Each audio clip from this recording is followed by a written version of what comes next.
Assalamualaikum warahmatullahi wabarakatuh. Kami akan menjelaskan mengenai bab 7, etos dan kode etik keilmuan.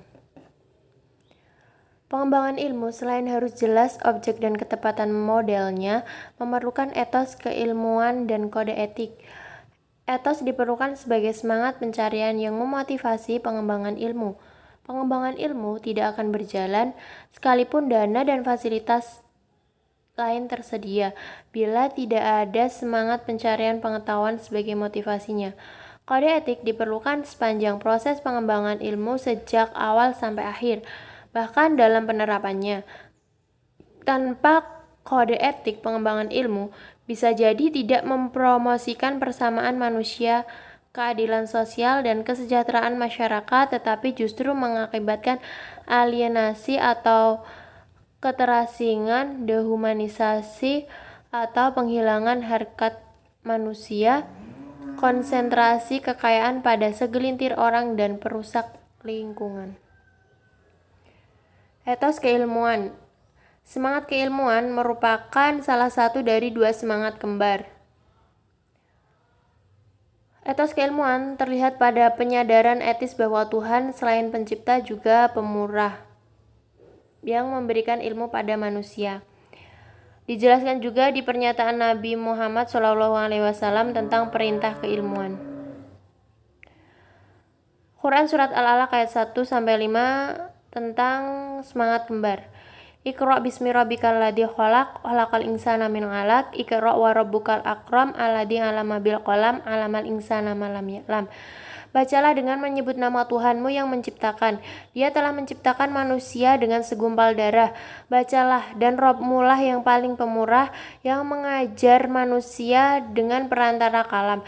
Dia mengajarkan kepada manusia apa yang tidak diketahuinya.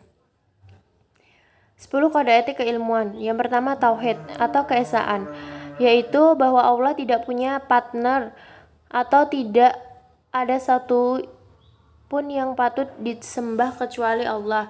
Khalifah atau perwakilan, bahwa manusia mendapatkan mandat untuk menjadi wakil Allah di bumi. Ibadah atau pengabdian, suatu kehidupan yang secara terus-menerus mengabdi dan patuh kepada Allah.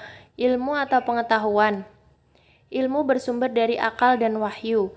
Halal atau pembolehan, mencakup semua ilmu atau kegiatan yang bermanfaat bagi individu, masyarakat, dan lingkungan. Haram atau larangan, mencakup semua ilmu dan pengetahuan yang merusak manusia dan lingkungannya. Adil atau keadilan, adil di semua bidang kehidupan.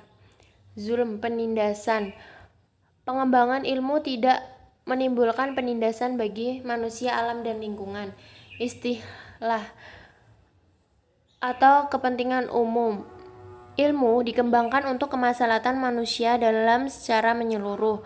Dia atau pemborosan, ilmu dikembangkan tidak mengandung pemborosan dan kesia-siaan bagi kehidupan.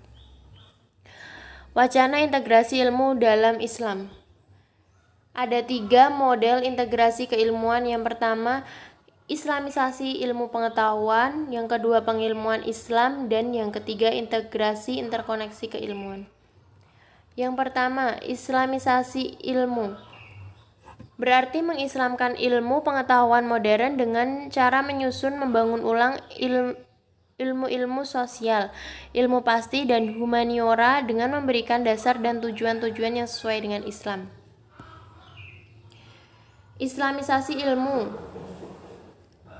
menurut Syekh Naqib Al-Atas, dia menyimpulkan bahwa usaha islamisasi ilmu harus dimulai melalui kajian mendalam terhadap asas-asas metafisika dan epistemologi Islam yang telah dirumuskan dengan elegan oleh pemikir Islam klasik.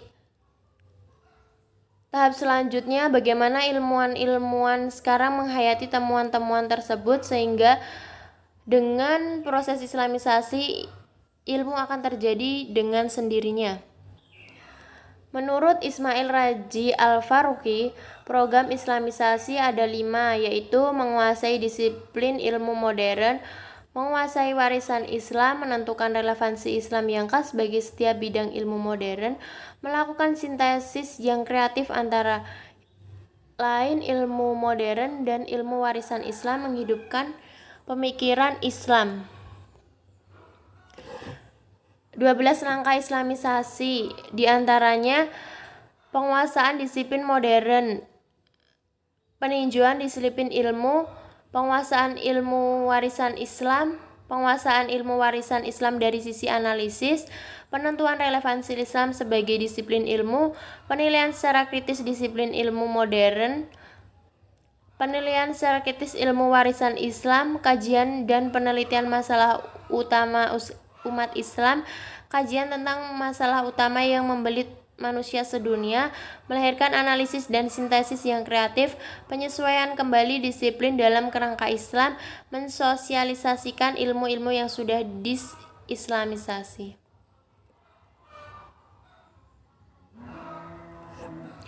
Kritik terhadap Islamisasi ilmu. Pada umumnya, para pengkritik Islamisasi ilmu berpendapat bahwa sains adalah mengkaji fakta-fakta objektif dan independen dari manusia di mana budaya dan agama harus dipisahkan dari nilai-nilai. Pengilmuan Islam. Secara harfiah, pengilmuan Islam berarti menjadikan Islam sebagai ilmu yang ingin ditunjuknya adalah aspek universalitas klaim Islam sebagai rahmat bagi alam semesta. Pengilmuan Islam.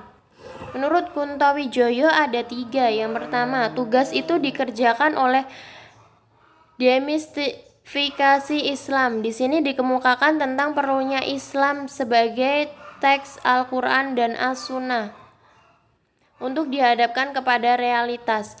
Yang kedua, mengapa orang Islam harus melihat realitas melalui Islam?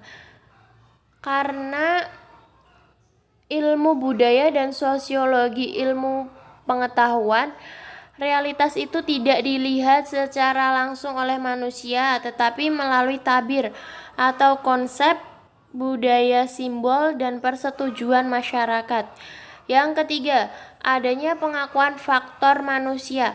Tanpa adanya faktor manusia, konstruksi pengalaman manusia menjadi ilmu tidak lengkap.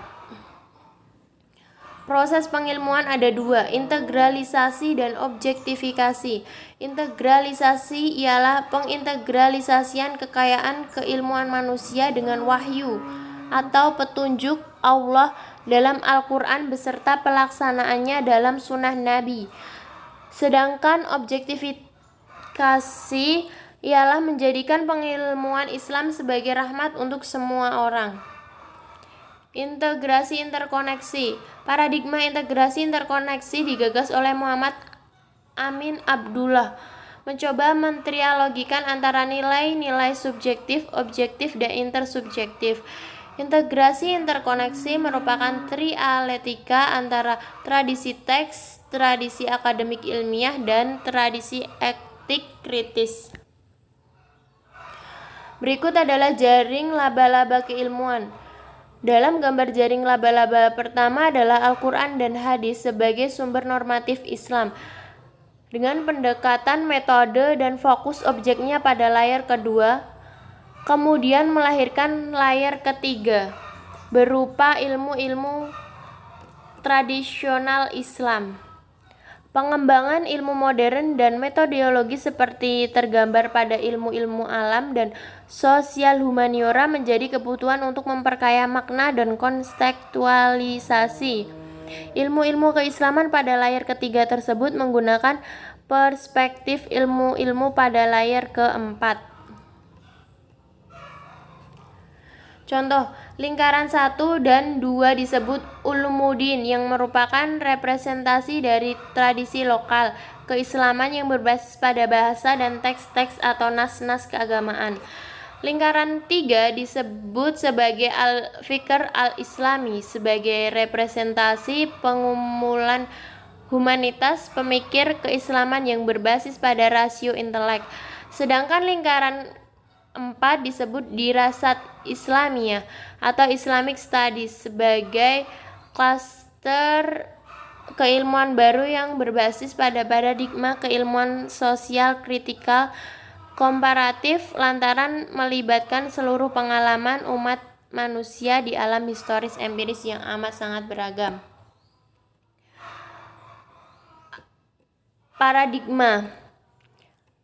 Paradigma Mahzab Islamization of Knowledge memiliki sifat subjektivitas dengan tokoh Hussein Nasr al-Attas dan Ismail al-Faruqi.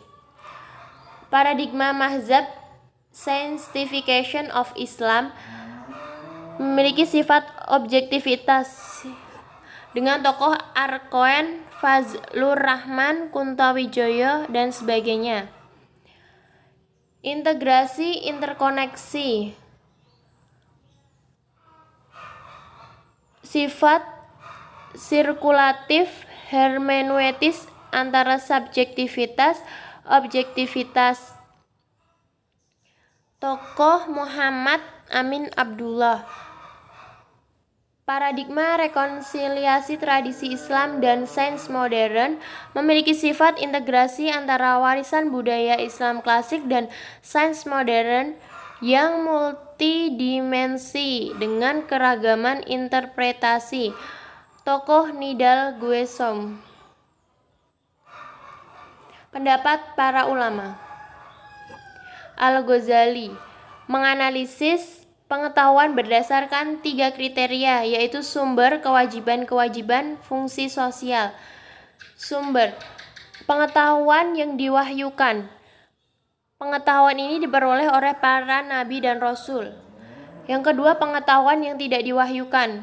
Sumber pokok dari ilmu-ilmu ini adalah akal, pengamatan, dan akulturasi atau penyesuaian. Kewajiban. Yang pertama, pengetahuan yang diwajibkan kepada setiap orang. Yang kedua, pengetahuan yang diwajibkan kepada setiap masyarakat.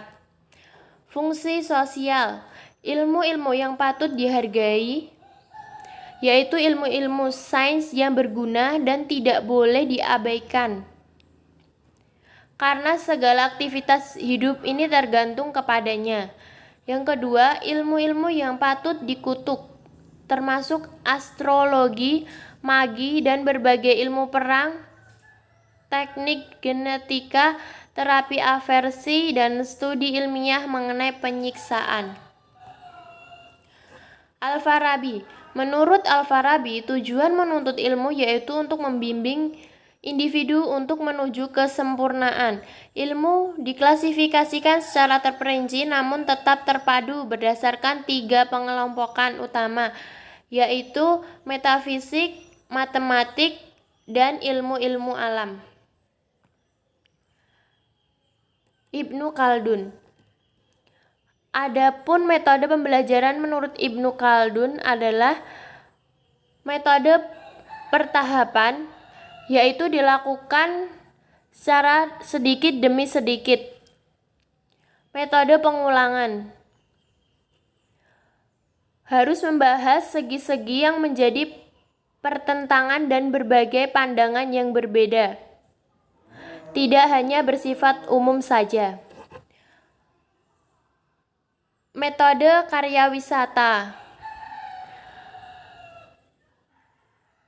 Metode ini adalah perjalanan untuk menemui guru-guru yang mempunyai keahlian khusus dan belajar pada tokoh ulama yang terkenal. Metode latihan atau praktek. Menganjurkan untuk mengajarkan ilmu melalui pelaksanaan lapangan dan latihan. Setelah proses pemahaman ilmu teori, maka kemahiran akan terbentuk.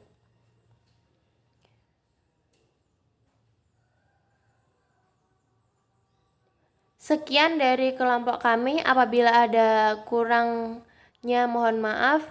Wassalamualaikum warahmatullahi wabarakatuh.